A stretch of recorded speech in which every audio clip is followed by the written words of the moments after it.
Hi, I'm Jim Preston, and I've been riding the trails of Red Rock Country in the U.S. Southwest since about 2003, and I absolutely love it out there. Now I spend about 2 to 3 months a year just living out of my van out there in the desert and riding my bike on all these great trails. When I started in Moab, well, I started actually in Red Rock Country riding in Sedona a bit, and then we ran out of single track, so we moved up to Moab, and that wasn't much better.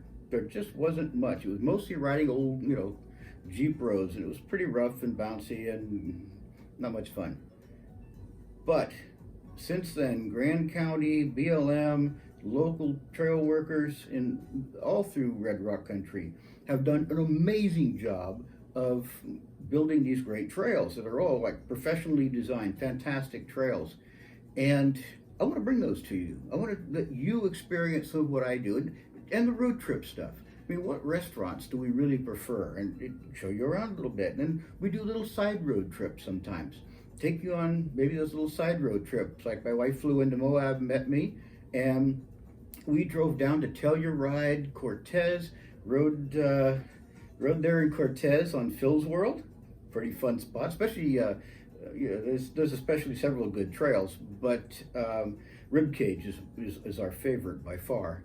And then up to Durango, and you probably already know Durango's got riding, but a cute town, it's kind of a big town relative to some of the others.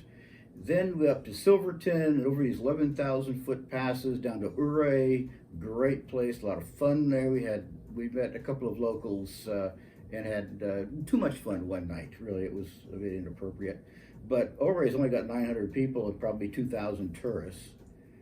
Then we up to Grand Junction, and then we start getting more serious riding lunch loops and Fruta area and so forth, which is fantastic. We've been riding those for a lot of years now. I'm going to take you through all of these different trail systems over time. And we'll primarily focus on Moab in the beginning, but I'll add some of the others. Certainly Hurricane St. George, over down in Sedona, there's so many more trails now than there used to be. They're fun, they're interesting to explore, the scenery is stunning in all of these places. I mean, imagine riding with the Cliffs of Zion National Park right beside you. It's just like almost, you feel like you could touch them sometimes. There's fun stuff everywhere. So I'm going to take you on those, and that's what this channel is all about, is taking you out on adventures and showing you around the Southwest and road tripping, mountain bike road tripping. Thank you.